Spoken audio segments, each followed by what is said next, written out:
Nesse vídeo eu vou te mostrar como fazer um controle de vendas e de estoque de uma forma simples, porém eficiente e, melhor de tudo, gratuita, né? Até como especificado aí no título, no 0800. Então, vamos lá. Além de te mostrar como controlar gratuitamente as vendas e o estoque, ainda vou indicar onde e como conseguir, né, e instalar um programinha bem simples. Basicamente, clicar para baixar, fez o download, abriu, segue ali aquele passo a passo, próximo. Em menos de 30 segundos o programinha vai estar instalado, que é o PDV gratuito que a gente vai utilizar nessas demonstrações. Além disso, vou te mostrar algumas vantagens e desvantagens de algumas abordagens e alternativas que a gente tem para poder controlar estoque e vendas. Na sequência, uma pegadinha que quase todo iniciante em comércio cai e toma prejuízo sem ter noção. Também uma tabela em PDF de margem, né, de lucro, para você ter uma noção aí do que é markup e markdown ou a margem. Eu devo deixar aqui nos comentários o link para download da tabela. E também a gente vai fazer uma realização de uma venda com código de barras. Provavelmente você já faz no etc novidade, mas algumas pessoas com certeza nunca fizeram, tem alguma curiosidade mínima que seja ali, então a gente vai fazer de forma bem tranquila isso aqui, bem rapidinho, mas para demonstrar como funciona. E ao final vou passar uma dica de segurança em relação aos dados de um sistemazinho quando a gente começa a utilizar, feito esse, depois de cadastrar todos os dados ali, o que a gente deve se preocupar. Uma abordagem aqui ela vai ser mais prática para o dia a dia. Antes de entrar propriamente na ferramenta, né, no programinha, a gente precisa ter essa noção clara de que o programa é só uma ferramenta. Tá? O que interessa, na verdade, é o conhecimento que a gente tem e como que a gente faz para conduzir esse controle. Ou seja, quem faz o controle somos nós. A gente que define as regras. Em relação aqui às vantagens e desvantagens, a questão do papel e caneta é uma alternativa? Com certeza. Tem muita gente que faz, principalmente se o negócio é pequeno, são poucos itens que você tem ali, então talvez seja desnecessário você realmente investir no sistema.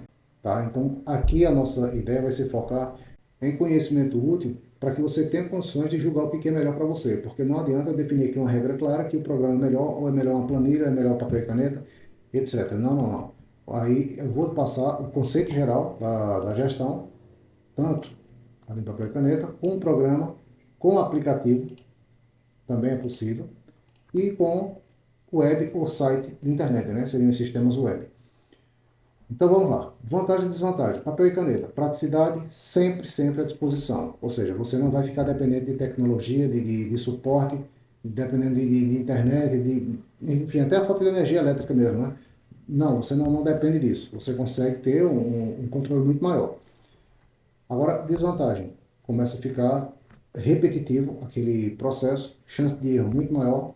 Então, novamente, se o giro de produtos, a quantidade de estoque é pequena, papel e caneta dá de sobra, tá?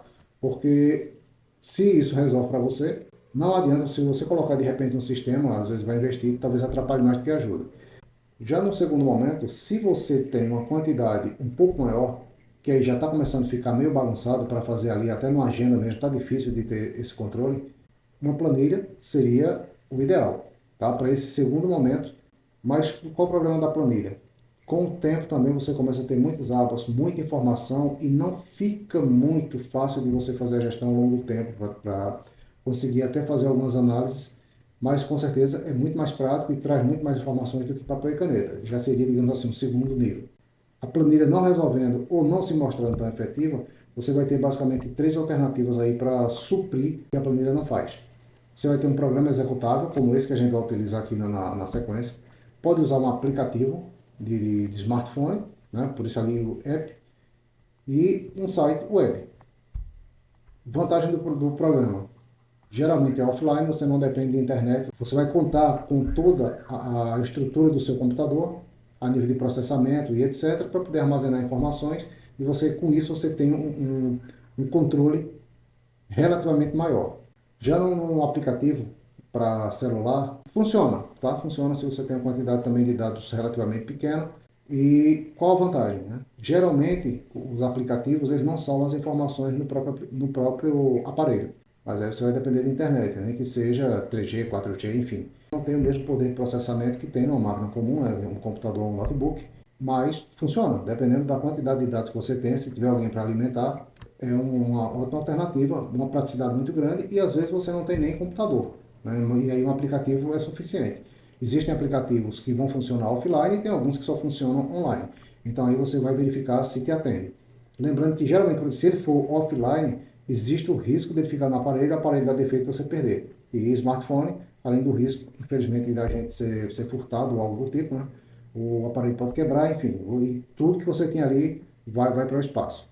Próxima ferramenta seria através de websites.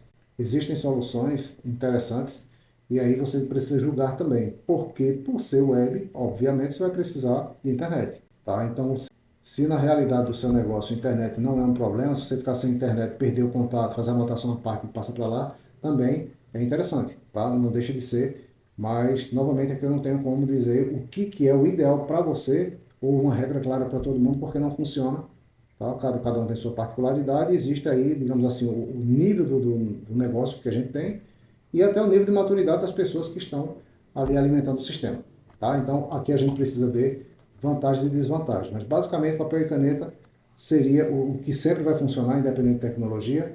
Planilha seria uma organização inicial fácil de conseguir, né? O Excel e até o Google Planilhas. Você consegue criar assim, uma organização relativa ali já em planilhas. No segundo momento, a recomendação seria software, né? Principalmente se é para trabalhar junto com vendas, pelo fato de ser em um computador, atualmente é o que a gente tem de melhor custo-benefício aí para comércios que têm uma rotatividade maior, tá? Como o mercado, por exemplo, precisam de uma agilidade muito grande. Então, mesmo que utilizem o sistema web, devem ter algum mecanismo que, no caso de ausência da internet, consigam trabalhar de forma offline. Isso existe em sistemas um pouco mais avançados. No momento, a ideia aqui é justamente contribuir, principalmente para quem está começando, tá? Com micro e pequenos empreendedores. Então, a gente vai começar de uma forma muito simples, até para que não se tenha desculpa, que muitas vezes a gente diz, não dá porque eu não tenho dinheiro hoje para fazer o investimento no sistema. Sem problema, o que a gente vai usar aqui é gratuito e vai funcionar normalmente se você estiver começando. Ou pelo menos você treinar aí, pegar alguma base e depois, se você achar interessante, você faz um investimento em uma outra ferramenta, tá? Que seja um pouco mais completa, mas já sabendo o que vai ser extraído daquela ferramenta e quais os benefícios que ela vai te trazer. Então vamos lá. Qual a questão da pegadinha que quase todo iniciante de comércio cai e toma um prejuízo? É na questão da precificação, da margem markup. É uma questão que a gente deve verificar. Vou deixar uma tabelazinha aqui na descrição. E veja bem, analise isso aqui. Um produto comprado a R$ 10 e vendido a 15, na sua opinião, gera 50% de lucro? Parece que sim, né? Esse é o problema, tá? Essa é a pegadinha que todo mundo cai. Aí você vai dizer, cara, por que não é 50%? Não está aí. Eu comprei por 10, vendi por 15. Se eu ganhei 5, então aqui é 50% de R$ 10. Claro, está certíssimo, certíssimo o seu raciocínio. Então, se eu comparo os 5 em relação ao meu preço de compra, 50% eu tenho o markup. Se eu pegar os R$ 5 e comparar com R$ 15, que for o preço de venda, a minha margem vai dar ali em torno de 33%. Tá? Então, a gente tem essa diferença de markup e markdown. A gente pode abordar isso em outro vídeo, caso vocês tenham dúvida, queiram. É só deixar aí nos comentários, né, em relação a isso ou outro assunto que queiram. A gente avalia aqui a possibilidade de criar um novo vídeo só para responder essa pergunta, de forma mais detalhada. E onde é que está a pegadinha, né? Aqui, ó. Veja só. Quando eu olho um único produto, fica evidente, 50%. Ok, porque eu fiz um negócio só e eu estou visualizando os R$ 5. Facilmente ali que foi o que eu lucrei, tudo bem. Quando esse giro começa a aumentar, principalmente a quantidade de produtos é maior, você começa a perder o controle, porque um você comprou a 10, outro você comprou a 9, outro a 20, e você está aplicando, vamos considerar aqui, só para simplificar o exemplo, a mesma margem de 50%, a margem de markup, né?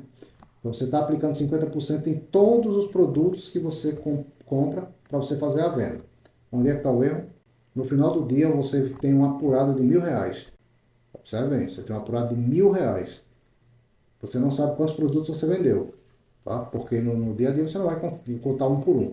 Eu estou supondo que não, né? Em alguns casos você vai realmente contar ali, vai talvez venda poucos itens durante o dia, mas se você começa a vender um pouco mais, passou ali 30, 40, 50 itens, já não faz muito sentido você estar controlando um a um, e aí você já começa a se perder um pouquinho.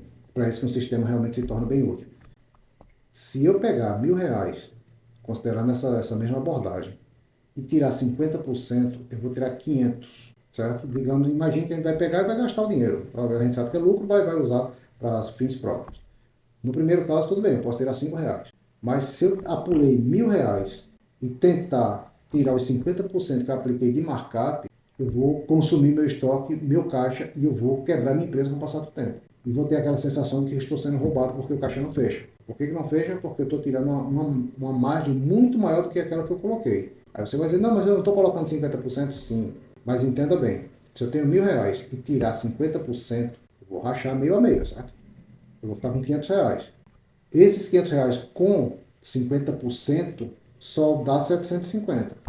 Aí é onde você geralmente se perde, né? E aí se atrapalha em relação a isso. Eu, particularmente, no mercadinho do meu pai, a gente utiliza o Markdown, tá? Justamente para não ter esse problema, e é isso que eu estou mencionando para você. Porque se você optar por usar markup no dia a dia, fique atento a esse detalhe. A gente usa Markdown, né, ou a margem mesmo, analisando em relação ao preço de venda, porque aí a gente tem uma segurança maior.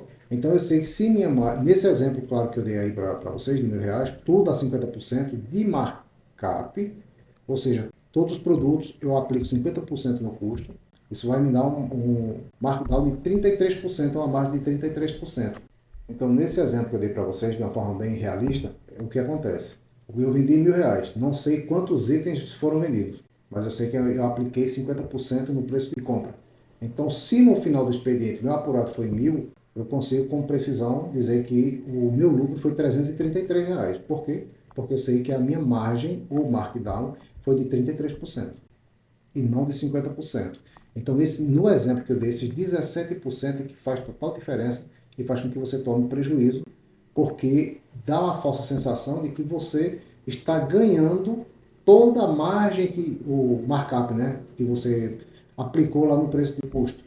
Então tenha cuidado. Tá? Um outro exemplo, você comprou por 10, vendeu por 12. Quando você aplicou ali os 20%, foi para 12. Ok. Dos R$ 12, se eu for tentar tirar 20%, 10% dá 1,20, 20% vai dar R$ 2,40. Então já começo a consumir um dinheiro que, assim, a nível de negócio, né, já não é meu, já não é lucro. Tá? Então se eu tirar R$ 2,40, só vai sobrar para mim R$ 9,60.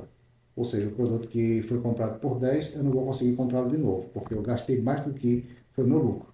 Então percebam isso. Se você olhar um produto só, fica bem fácil você entender isso. Se olhar mais de um no conjunto, há um risco muito grande de se perder, e por isso minha recomendação de usar Markdown. A gente particularmente usa dessa forma, fica a seu critério, usa da forma que você achar melhor, mas se optar por usar o markup, fique atento a esse detalhe. Tá? Cuidado para não confundir na hora do apurado. Agora vamos verificar aqui na tela.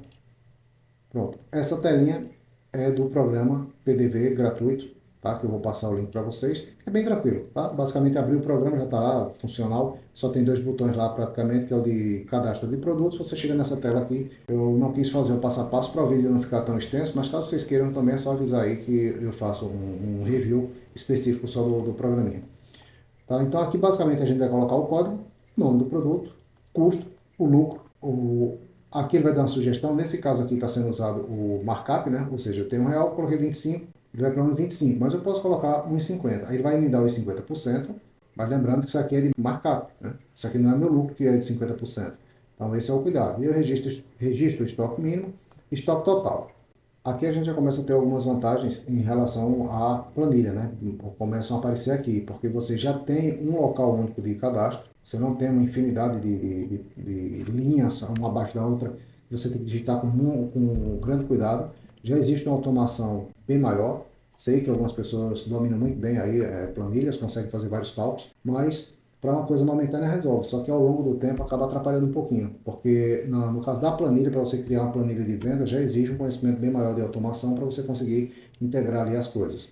Aqui não, aqui praticamente você só vai preencher e vai só salvando, independente da forma que você cadastra um produto, você cadastra 10, 20, mil produtos, sem problema nenhum, seguindo toda a mesma lógica. E durante as vendas, à medida que você vai lançando os itens, o estoque vai sendo baixado. E, dependendo do sistema, registrando quanto você está tendo de margem, lucro, para fechamento de caixa. Então fica uma coisa muito automática, né, quando você pega um sistema. Que a ideia do sistema é justamente automatizar alguns processos. Então, quando você faz uma venda, internamente o sistema está processando. Ele baixa o produto, né, baixa o estoque, registra o valor de custo, valor de venda, margem, faz uma porrada de cálculos ali, no final do expediente te permite fazer um fechamento de caixa, e por isso a vantagem de um sistema, né, o programa ou software para gestão de estoque e vendas. Então agora a gente vai, aqui eu acho que não tem nenhum mistério, a gente vai avançar para a parte de vendas. Eu vou pegar aqui a telinha de vendas para a gente simular a venda com o leitor de código de barras. Antes de pegar aqui o leitor de código de barras, o sistema é gratuito, estou passando para vocês. Acho que merece um like, não merece? Pronto, eu acabei de cadastrar 2 itens para fazermos uns testes, e são itens reais, tá? Aqui com o código certinho. Fiz, coloquei aqui, observe em estoque 10 e 10. E agora, já que eu cadastrei, você deu like e se inscreveu, a gente vai para a parte das vendas. Pronto, aqui na tela do PDV, já abre dessa forma. Eu vou simplesmente passar o item. Dá para visualizar bem aqui, né? O leitor que estou utilizando. Vamos passar aqui o item. Pronto, eu já fiz a leitura, tá? Tinha lançado um item de teste. Observe que o lançamento foi automático, tá? Mas aí eu posso, no caso aqui do sistemazinho, tem uma talha ali F8, eu consigo indicar as quantidades, por exemplo, 5, e lanço aqui o item. E assim a gente pode ir lançando quantos itens forem necessários, né? E vai sendo totalizado. Ao final, a gente aciona o F12 para trazer a tela de recebimento. Após informar como o cliente fez o pagamento, a informação de troco surge e, a partir desse momento, a gente pode fechar a venda ou finalizá-la, né, com o F12, encerrando a venda e liberando o sistema para uma nova. E um detalhe é que quando você finaliza a venda, ele envia as informações para a impressora que estiver conectada no computador. No meu caso, eu tenho uma impressora virtual que gera um PDF, mas se tivesse uma impressora neste computador, uma impressora A4 comum, ele teria impresso o que você vai visualizar agora. Esse é um exemplo de como fica. Bom, e agora vamos para a dica de segurança, né? Essa dica de segurança se refere a backup, tá? Independente do sistema que você utilize. Se ele é web, provavelmente já é feito backup web, mas mesmo assim confirme, porque pode ser que dê um problema nos servidores web e você perca também. Então se informa bem como funciona essa questão do backup. Mas a nível de programa, segue aqui uma dica importantíssima. O backup deve ser feito além do computador. E o que isso quer dizer? Boa parte das pessoas faz backup no próprio computador, no próprio HD. E qual é o problema disso? Quando queima o HD? Você vai perder tudo do banco de dados e tudo do sistema, né? Tudo do sistema e tudo do backup. Simples assim. E geralmente você só percebe depois que perdeu tudo. E dependendo da sua base de dados, né, da quantidade de cadastros que você já fez, o prejuízo vai ser absurdo, né? Porque você vai perder um tempo enorme recadastrando tudinho. Então, fica aí a dica para você utilizar backup além do computador. Como seria feito? Você pode salvar em uma pasta, como por exemplo Google Drive ou qualquer outra plataforma que disponibilize o backup, né, em uma pasta que os dados são sincronizados em nuvem, então já não fica no seu computador. Esse seria um modelo um pouquinho mais avançado. E se quiserem um vídeo a respeito, deixa aqui nos comentários que a gente planeja aqui algo nesse sentido, mostrando como funciona.